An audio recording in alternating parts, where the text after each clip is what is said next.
Welcome to the Impact Multiplier CEO podcast. If you're a chief executive, or if you think like one, and you want to create exponentially greater impact, then this show is for you. My name is Richard Metcalf, founder of X Quadrant.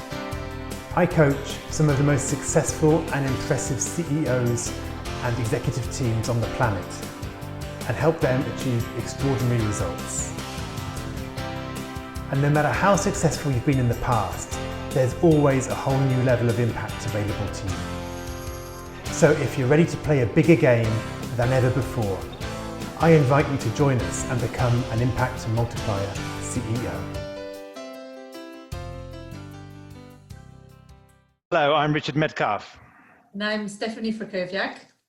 And in this episode, we're going to jump into Impact Multiplier number 1, which is eliminating noise. It's all about what has your attention as a CEO and how do you multiply focus and attention within your organization.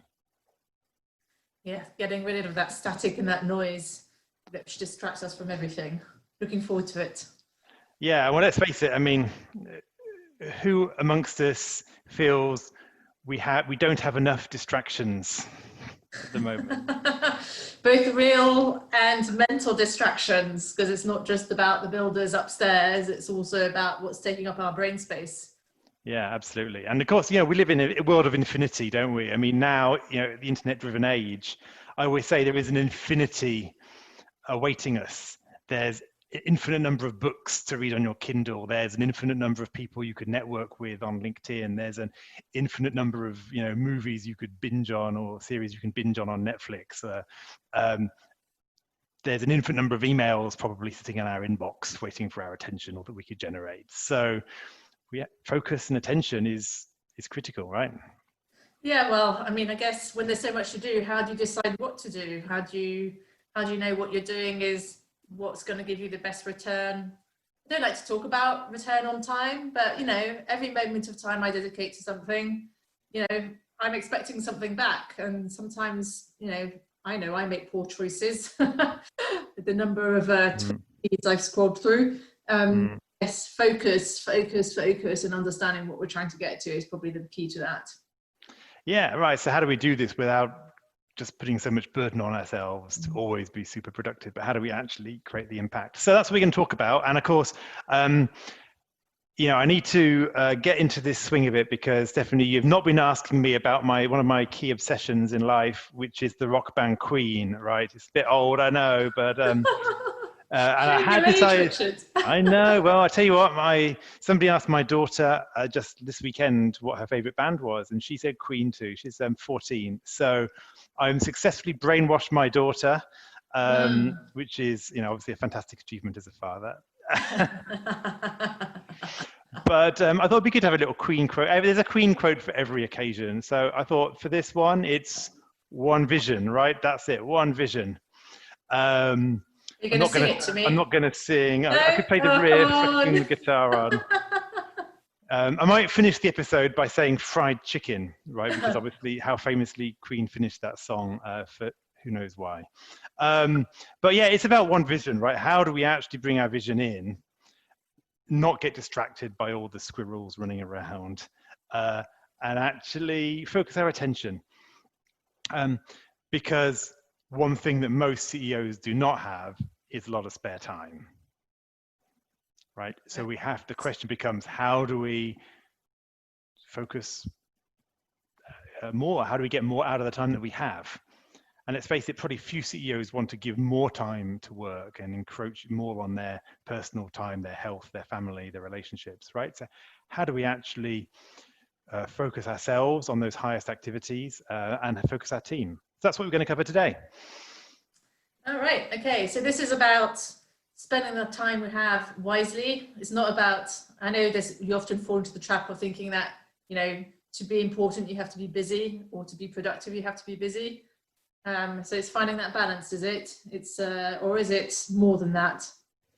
I think it's, as I said, I think it's the strategy question. And actually, I think the reason I have always been fascinated and obsessed really by strategy and focus is because I just love the idea of getting a lot done with the lowest possible effort. That's pretty fundamentally lazy. Laziness. And that was, I mean, pretty my claim to fame was, when I was in school, was I managed to get, top grades whilst not working as hard as the next guy. That was kind of strangely, perversely satisfying to me. So, and I think when you can do that, then it does free up, it creates margin in our life, and margin to do the next thing, or margin to just think, or to recover, or to get more energized for the next project, right? So I think this is important. Should we just jump in and talk about the first one? Yeah, go on then. Yes, because I think then it'll help me understand it a bit better. I'm not sure I've quite grasped it yet, but I'm sure this episode will help. Okay, well, that's oh dear, the challenge is high now. I've got to explain something to Stephanie. No. So eliminating noise. It's really saying, what are the critical few things in my life, in my business, which are going to have the biggest return, which are going to move the needle right now. And I suffer from this, right? I'm an entrepreneur, I'm building my business. I have a whole load of projects that I can do, updating my website, creating a podcast, working with a client, doing a referral program. The list goes on. There's always tons of stuff to do. The question is, what do I focus on, deliver, and have a project that can start generating value in the business? So many organizations have like 100 projects which are moving at 1 mile an hour. If we could actually have 3 projects that move at 100 miles an hour, get delivered and start generating value in the business, we can then move on to the next one. So that's kind of the game here. Okay, so that requires actually knowing where you're trying to get to and what's important, because you can't prioritize or manage, eliminate noise until you know what the noise is. Absolutely, yes, great point. Yeah, it's a great point. So there's a number of areas that, we can get into that. So I suppose where I would start, so actually let's just start right there. A tool I use called the goal stack. The goal stack, when I ask people what their goals are, they'll generally talk about a certain time frame. I mean, so I'm asking me, Stephanie, when I say, well, what are your goals? What comes to mind? You don't need to tell me all your goals to, I don't know, conquer the world and become a rock star and everything else. But what time frame do you think of when you think about goals? Well, pre-COVID, my time frames were sort of multi-year. Since COVID, it's hard to think beyond the next few months or so. So ever changing. Maybe your point is that, when things are changing all the time, how do you figure out what you need to do and what you need to prioritize? Right. But certainly right now, my biggest objectives are all leading up to the end of the year. That's my big sort of milestone for over the next few months. Right. Yeah. So what I actually do, I recommend my clients do, and you don't have to do this immediately, but over a period of time, is to build up the goal stack. So the goal stack actually has, let's just imagine it, keep it very simple. Imagine 3 to 5 bullet points talking about your lifetime goals. So as big as that, just like, what does success look like at the end of your life? Just 3 to 5 points, right? A couple of those are going to be, I'd say, fairly standard. Like, you probably want to have a successful family life, happy, good relationships and good health and things, right? And then you might have some professional and impact goals, shall we say. So I think those are interesting. Like, what professional impact do I want to create as my life's work? The big questions, right? I'm not expecting immediately to come, but start to think about that as one part of your goal stack. Yeah. Okay. So that's the big picture, long term, not necessarily fully fleshed out, but it's kind of it's a heading. Yeah, exactly. I call it true north. It's kind of like, and we might not get it right immediately, right? I mean, we have people often panic when they are asked to do that kind of thing, stress out. But this is a draft, and we can edit it anytime, right? It's not, nobody's going to beat us up if we don't do that. So we kind of have that lifetime goal, and then we have a stack of goals that come all the way down to what are my 3 key outcomes for the week? Yeah. And so objectives. yeah, and so I'll tend to have goals for my week, goals for my month. Now I used to work more on quarterly goals, but I must admit these days I've really brought down the focus to a month. What can I ship, deliver, complete this month? So even if it's a longer term project, I'm like, what would success be? What's the finish line this month on each of those projects? Yeah. So let's talk about this. It's a podcast. It's a fairly new project. We're recording the 3rd episode. Yeah. So I had a goal. So by the end of the month, let's record a certain number. Have the basic idea for the podcast done and developed, and have it pretty much ready by the end of the month. That creates a finish line. Yeah. If I set my goal as I just want to build a podcast, there wouldn't have been that clear success criteria. So I tend to have a week, a month, might have a quarter, you might have a yearly, you might have a 3 yearly. So it can vary. Sometimes people have 10 years. It doesn't really matter. But the point is that somehow you want to kind of link what you're doing, what your priorities are in the short term, and see that on the same radar as your mid-term and longer term goals. Well, yeah, I get that. And I think, and this is probably going to be your point, that's easy to do in isolation, but we don't live in an isolated world. We live in an ecosystem of business and family and colleagues and teams, and that moves all over the place. And I guess that's what creates a difficulty in terms of how do you figure out what to do, or how do you adjust to disruption and change? Right. Yeah. And so it's a good point. I mean, there's definitely constraints coming in on us. And so some of these things need to be agreed in a collective. And we'll probably talk about that next time when we talk about building commitment and commitment to the project and the vision. So I'm not so much here talking about that clear act, of defining the vision, or defining where we're going in a sense. This is for me about, okay, so let's assume that I have kind of my goal stack, at least to some degree. Well, as we have the longer term, the more medium term objectives, we can then start to go and say, okay, what's in the way? What do I need to dismantle? What are the obstacles that are going to hold us back from getting to this outcome? And so for me, it's the question I often ask myself is, for example, it will be, well, in the next month, one question would be, in the next month or the next quarter, what would I have to have accomplished to be super happy with my progress? Or another question could be, in the next month or the next quarter, what would be the one thing that if we could deliver that would make everything else so much easier? And so what you're doing there is you're really zooming in on what's going to make the difference, what's going to deal with the roadblock. So, the theory of constraints, it's like, the theory of constraints is, let's say you've got a pipe and you've got a constraint somewhere in the pipe, you've got something blocking the pipe at some point, right? You need to deal with that blockage, and then the whole pipe suddenly starts to flow. And so, in the company, if you've got a fantastic vision, let's say, but you've got conflict between some people, big key players in the organization, that's the key constraint that's going to stop everything else from working, right?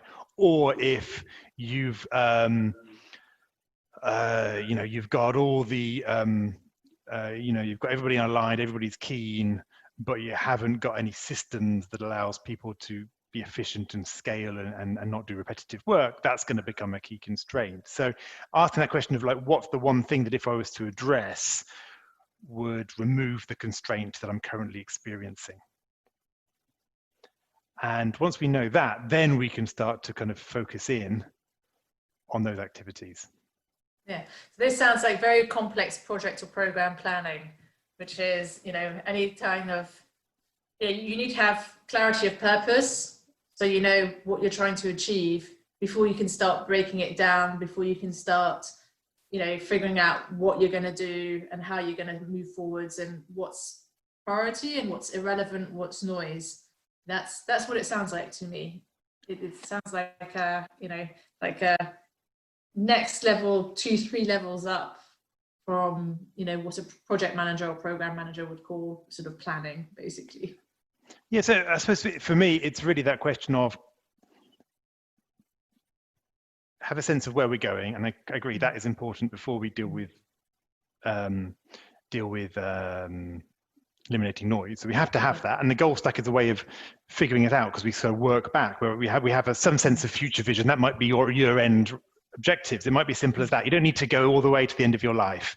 You can focus in on, this is what I need to deliver by the end of the year. This is the revenue number, right? This is the customer numbers. This is profitability, whatever it is, okay? And then with that, going, okay, well, what are the constraints? What are the 1 or 2 biggest roadblocks to that?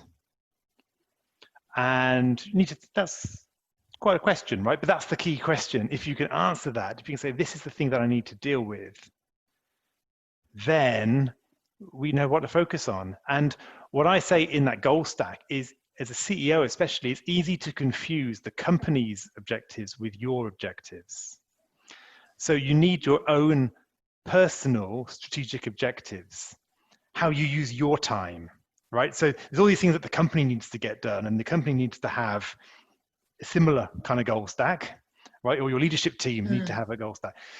But as an individual, so I was talking with one of my clients, he's running a very high growth tech company, and he was saying that he's got all these projects that his team are running and delivering on, but he hadn't really stopped to say, what are the things that I need to get done? Like, what things can only get done by me at this moment? If I don't do them, what will get done? And that's a different question from what things do my organization need to do? And that's, what does my organization need to get done? That's clearly a key question, and it's part of eliminating noise. It's part of getting your team around to answer those kind of questions as a group. But on a personal level, it's also important to say, well, what are my strategic initiatives, right? You might say, well, actually, the thing I need to be doing is raising up a successor, right? Or I need to find somebody and train them to take off this part of my workload, which I shouldn't be doing. And actually, if I was to do that, then next month, I'm going to have suddenly 10 more hours every week to refocus. So that's where you actually look at yourself and you realize that the constraint that I'm going through, is that I'm being diverted into, I don't know, being the acting marketing director or whatever it is. That's what's holding me back the most from my impact. Yeah, I kind of like the way you've made the difference between the company's strategic objectives and personal strategic objectives, because the more senior you get in an organization, the more you feel a sense of ownership of the company or the organization you're running. And it's easy to sort of the sort of what can I do and what impact am I going to have and how does it align with my strategic objective? Right.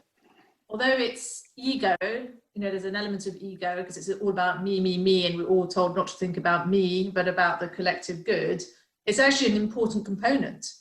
Well, it's within the context of the collective good, right? It's so to be very specific, my client, he explained to me he got these projects. I said, okay, what are the key projects for your organization? So we did that goal stack, if you like, on his organizations. What are the key projects your organization needs to deliver? Okay, these ones. Okay. Do you have a clear finish line for those this month? No, so we figured that out. We figured out for each of the 3 key objectives for his organization, what the finish line was. So then my question was, okay, what do you need to be doing to deliver that? So what's your objective as it relates to that? Because actually you've got managers who are managing that already. Yeah. So what do you need to be doing? Oh, actually, I probably need to be, I can't remember that, is reviewing, working with them, helping them really drive, really close down on a few things that would still be open and so forth. So he identified, actually, right, it's not my responsibility to deliver this, well, it's like I'm accountable for it, but actually I've got other people doing it. But what I need to be focusing on is equipping those 2 or 3 key leaders in these very specific ways. And that's one of my key initiatives. And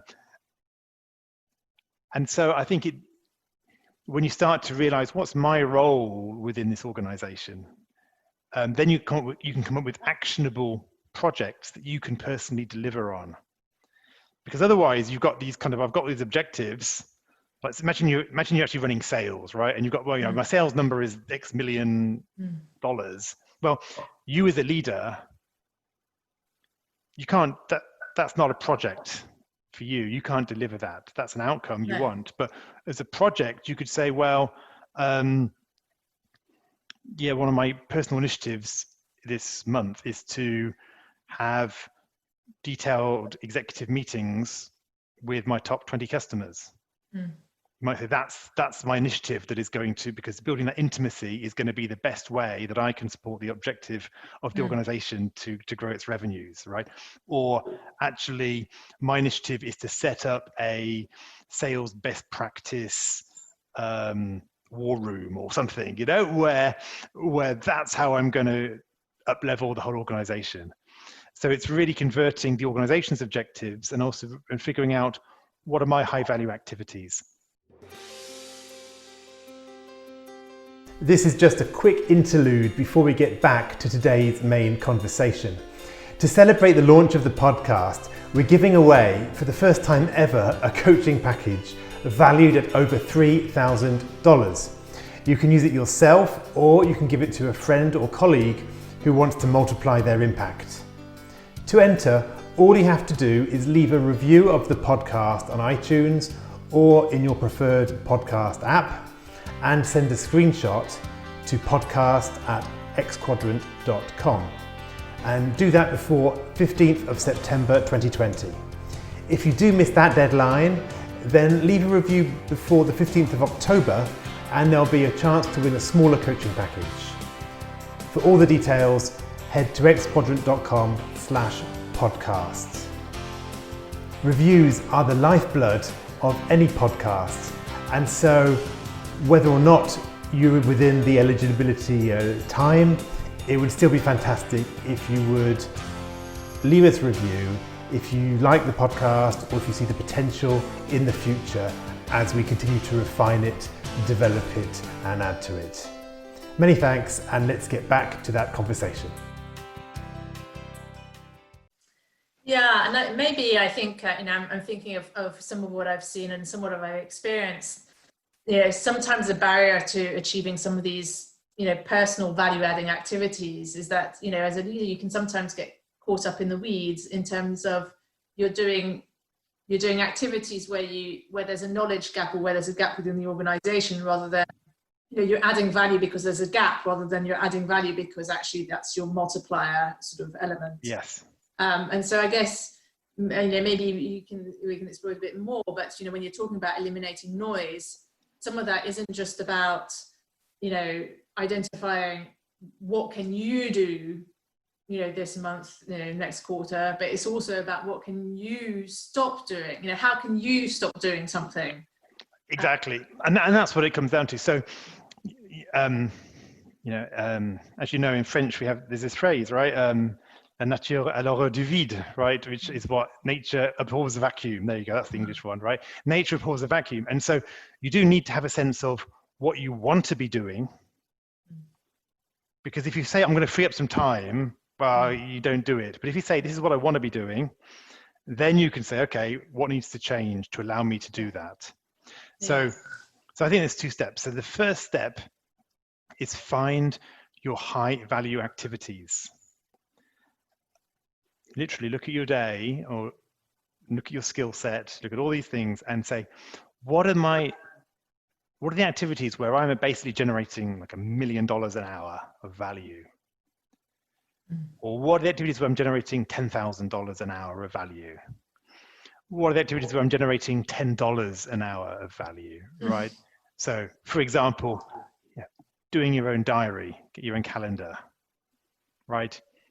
It's probably $10 an hour task, order of magnitude. or replying to emails that somebody else could be replying to, or typing something out that whatever. And there's all these things that we do that actually are not that high added value, and we do them because they're easy. They're just there. Well, the trap often is, if I don't do it, someone else won't do it, or it won't get done as quickly as I want it to get done. That's the trap often, isn't it? It's confusing expediency with sort of value. Yeah, but there's ways around it. So, for example, one thing I do is I use some software tools. There's a couple of them around these days. I use Cloud App. There's another one called Loom, just for what I call over-the-shoulder tutorials. So if I'm doing something on my computer that I go, I shouldn't be doing this. This is not that complicated. I want my time to be coaching clients, adding value, solving complex business problems, not say editing a podcast or whatever. You know what I mean? Somebody else can do that. And once they've learned it, they can just do it. So what I might do is I might do it the first time, or the next time I'm doing it, I might go and do it one last time. But as I do it, I'll just record myself. I'll record my screen and my audio of me just talking to myself effectively about what I'm doing. And so you kind of self-document.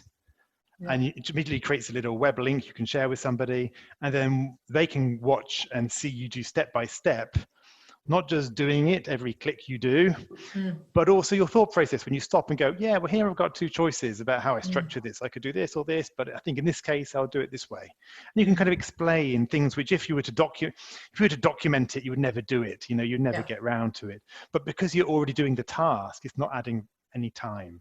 That's a really kind of very practical way. But the point is that as you start to go through your activities and find your high value activities, your mid-level activities, and your bottom activities, then the question becomes, okay, how do I actually constantly remove the bottom 20% and repurpose that time in that high value? I was working with a founder of a multinational broadband company. He says that I asked him about this. I said, what are your high value activities? Where's your genius zone where you're absolutely adding incredible value? And he said, well, it's really three areas. It's the strategic vision of the company, it's partnerships, and it's dealing with the investors. He says, there I know I do it better than anybody, and these are big levers for the company. I was like, how much time do you spend doing that? And he was like, 10%, right? So it's like, okay, now imagine you could spend 80% of your time on that. That'd be amazing, right? And then we start to go, well, how would we do that? Yeah, that's my question. How do you do that? Well, there's two things, as I said. The first one is being very clear about what are the exciting projects that I would like to do that are going to add a lot of value. That's back to the goal stack. So really saying, I would love to be able to forge a partnership with this kind of this player this month. Suddenly that creates energy, momentum. I want to be doing this project. So I think you need that. And then you also need to look at saying, okay, what's the easiest and lowest value area here that I need to start to work on? And perhaps that becomes one of your goals, right? Your strategic projects. My strategic project is to offload marketing. This month or in the next 2 months. My strategic project is to train up my assistant so that I never have to delete a spam email again or whatever it is. Or I'm going to actually, I'm realizing that I'm getting a lot of emails that are pretty much always the same on a certain topic. I need to automate that process so that those emails I don't touch. And so it will vary, but it doesn't matter. It requires a bit of, frankly, Stephanie, slowing down enough to go, what is at play here? And the fact is, with so many of us, we love the speed and moving forward and getting things done. And we don't notice all the gunk that's in the system, everything that's slowing us down. Yeah. Yeah, I mean, you just have to, I've been guilty of it myself. I'm too busy to slow down. I'm too busy to do strategic stuff. And, you've got to take the time to kind of go, actually, yes, I'm busy, but am I busy with the right things? And it's actually the discipline to do that. And the discipline, I think, and the confidence in one's own experience and abilities to be confident of what's my purpose, where am I adding value, and therefore taking those steps to make those changes.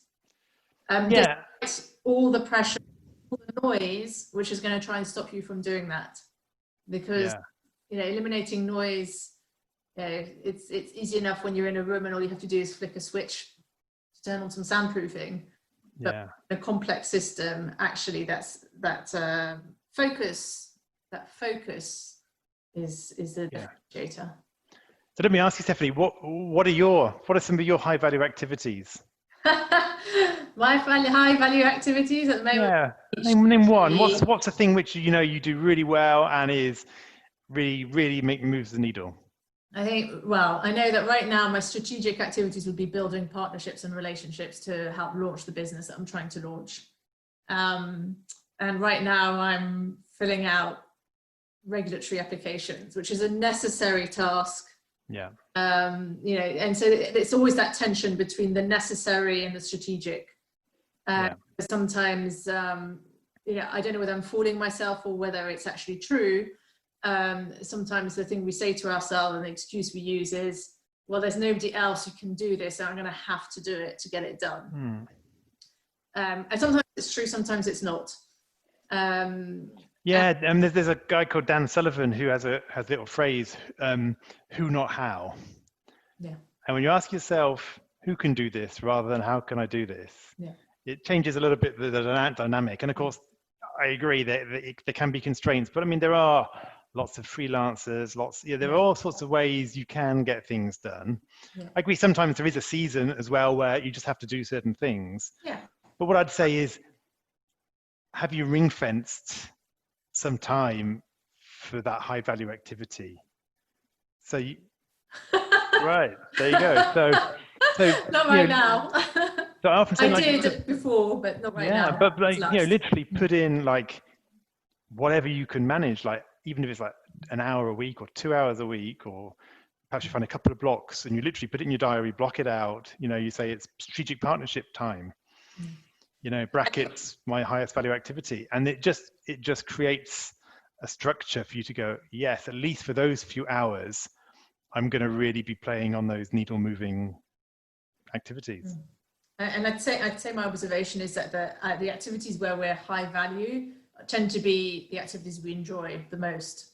Absolutely. It's challenging, or it's playing to our strengths, or they fascinate us. Yeah, exactly. We're interested. We want to keep growing. We want to get better in those activities. Yeah. It's a big signal, really, that we're focusing on the right things.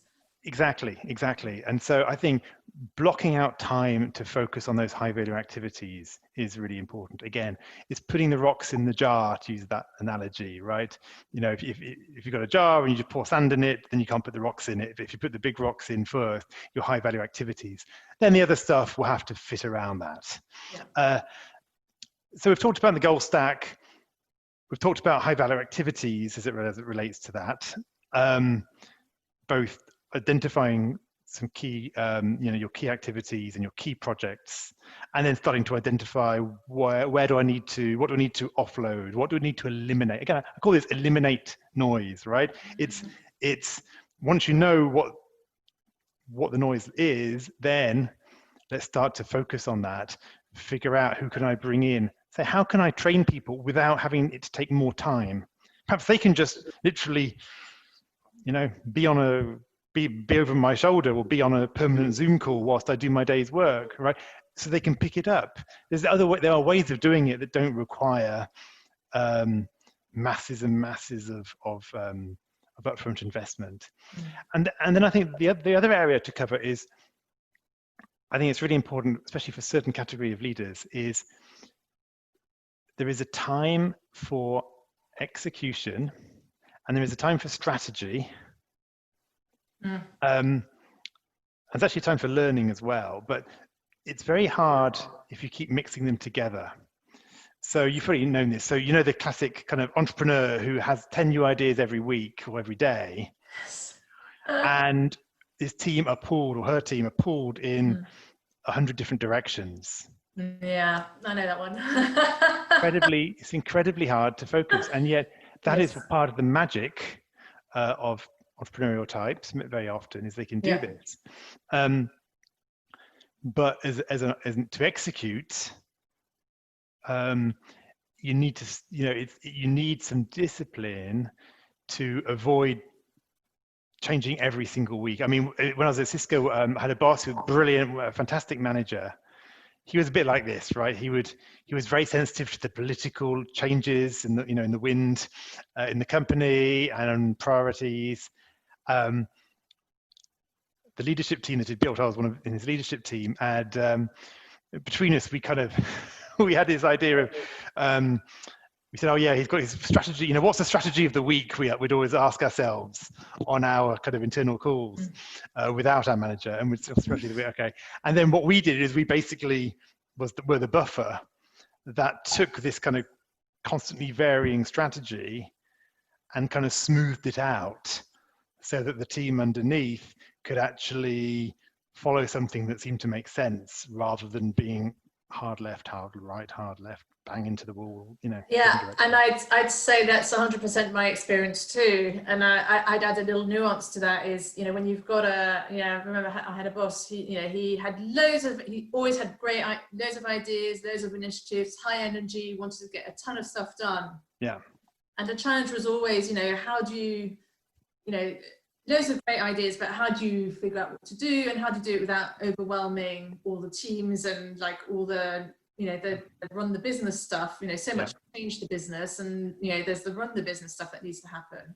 It was very much that. It was like the smoothing, the way we did the smoothing is we were a bit sneaky, is that we figured out a way to get our boss to agree to like a North Star objective, whether it was quarterly or annual. Right. And therefore, when all these initiatives came piling in, we had something to measure against in terms of, okay, so this has just come in. Is that higher or lower priority? Is that going to move the needle more or less in terms of what our North Star is and what we're trying to achieve this year? Absolutely. If you don't have a focus, it's like, for me, it's like steering a boat. So, I was rowing rather than steering, but when you do steer, and I've tried it a few times, you have to think about 3 or 4 moves ahead, because it takes so much time for the boat to respond to the rudder. Right. If you move the rudder too much, then you slow the boat down because you're changing direction. Exactly. So and that judgment.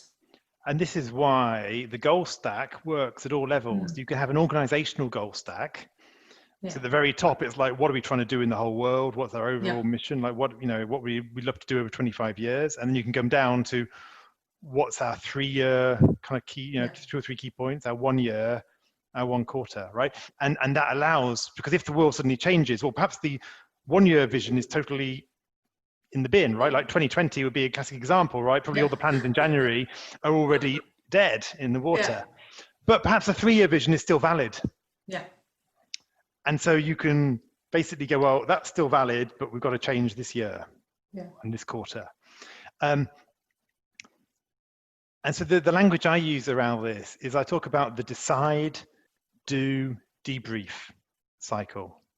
Okay. So there's time for strategy, and you decide. You choose your projects. For me, strategy is really about choosing your projects. What are the projects that we are investing our resources in? Okay. All right. So like decide. Okay. So decide. So basically, like, given the vision that we have, well, first of all, where we're trying to get to, and basically, therefore, in the light of that, let's decide what are the projects and the clear finish lines. So what are we going to deliver into the business? What are we going to ship in the next month or in the next quarter or the next year? Decide. And then you've got the doing. Then it's like, okay, we're locked and loaded. We know what we're doing. We know, get on with it. And then at the end of that period, we then do a debrief. What did we say we were going to do? And what did we do? What did we achieve? What did we not achieve? Why did we not do what we said we were going to do? There'll be reasons, there'll be some, we'll just learn from that. Did we overpromise? Did we underpromise? Did we get distracted? Did something happen? Just learn from that and reflect and play a bigger game for the next quarter or the next month.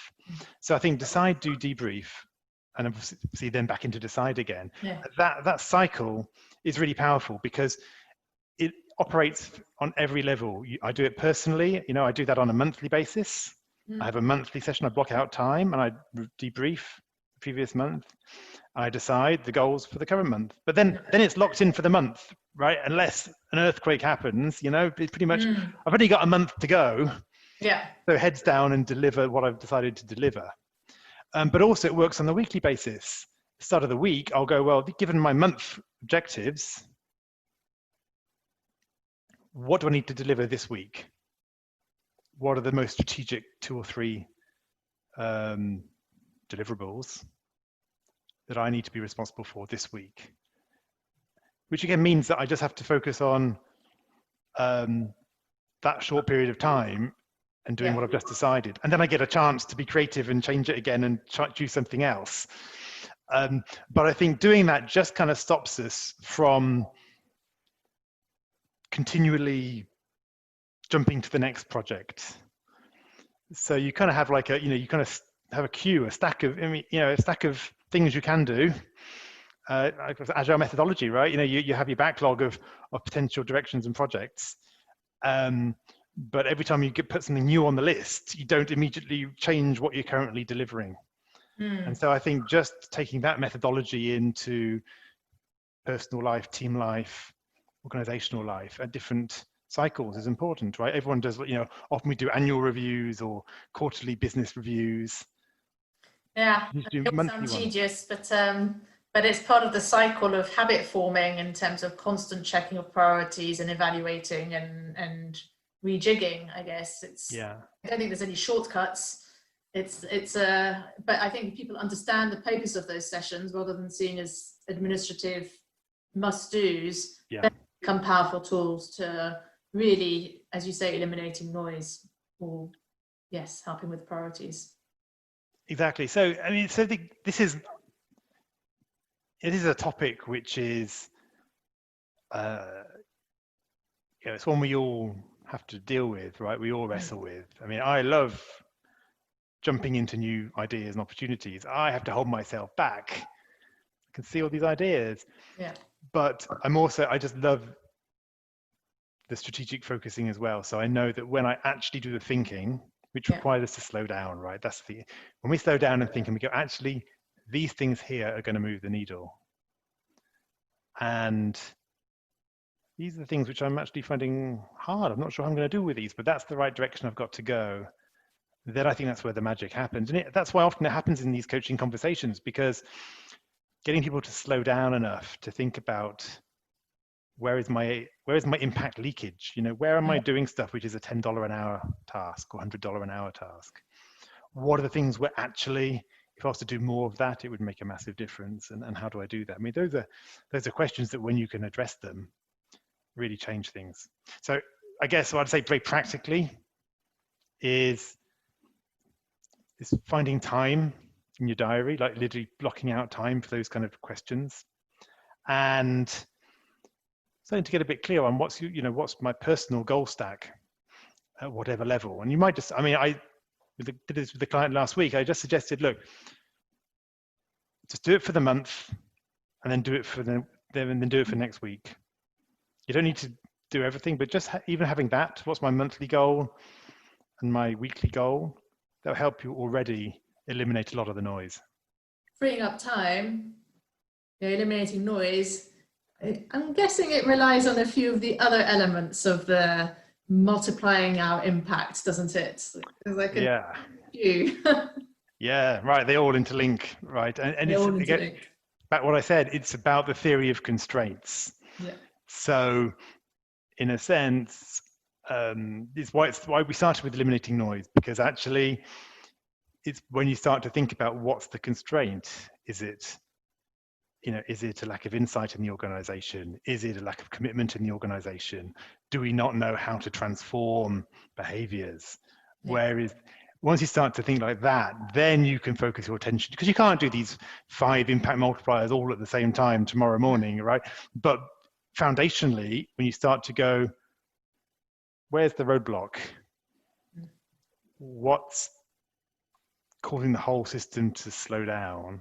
And let me put my focus on that. Because if nobody else is going to do it, everybody else is running away doing all their business operational priorities. As CEO or somebody responsible for that part of the business, you have to bring that and say, that's the key leverage point which I need to address. Yeah, and I'm guessing, and maybe I'm anticipating a little bit sort of our next session, but you've got to do the work here before you can move to the next stage and deal with why is nobody doing what I want them to do? Fix this bit first before moving on to release commitment, I think it is. Yeah. So you can take them in different areas. It depends where the roadblock is, right? You might believe actually we need to sit down together and actually figure out what this project is that we're all committed to. And actually that is just the first thing to do. That is the high value activity. That is the key project we need to do. So you can do it in a very quick way at the start and say, I need to nail that in the next quarter, right? And so I spend a lot of time with executive teams helping them actually do that. So I guess that's a bit of a segue into next time on the podcast. Yeah. We'll jump into the second multiplier, releasing commitment. And that's really about multiplying energy and ownership. And what I found is there are 4 different areas. I used to think there were 3. I think there's now actually 4. So I used to call it triple commitment, which sounded good, but I think quadruple commitment starts to sound a bit too much. So I have to find a better word. But that 4-fold commitment is needed if you want to really create ownership in the organization.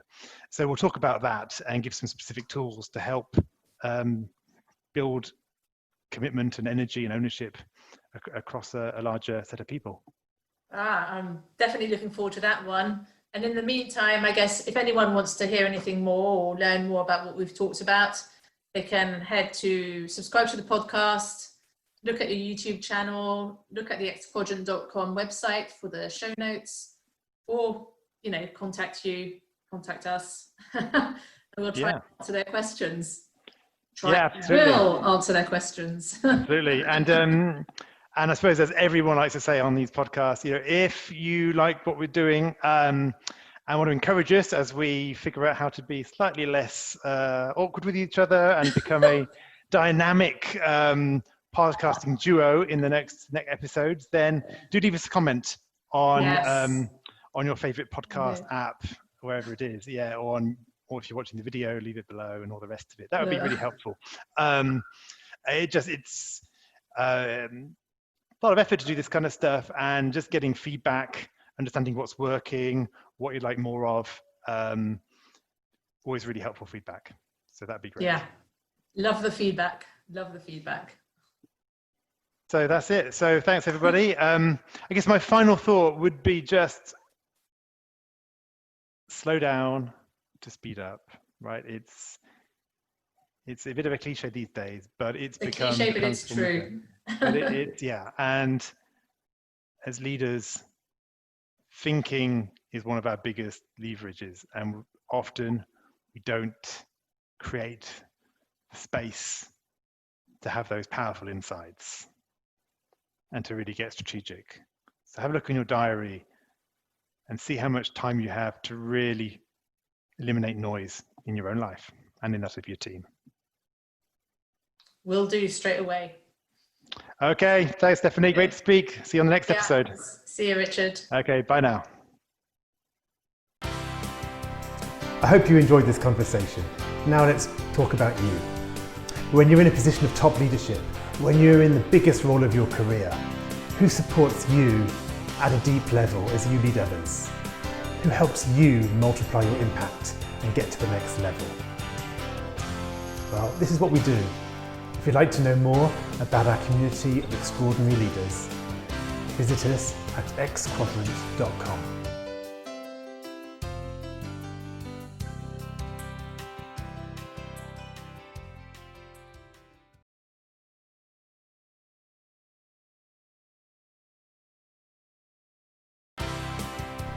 I hope you enjoyed this conversation. Now let's talk about you. When you're in a position of top leadership, when you're in the biggest role of your career, who supports you at a deep level as you lead others? Who helps you multiply your impact and get to the next level? Well, this is what we do. If you'd like to know more about our community of extraordinary leaders, visit us at xquadrant.com.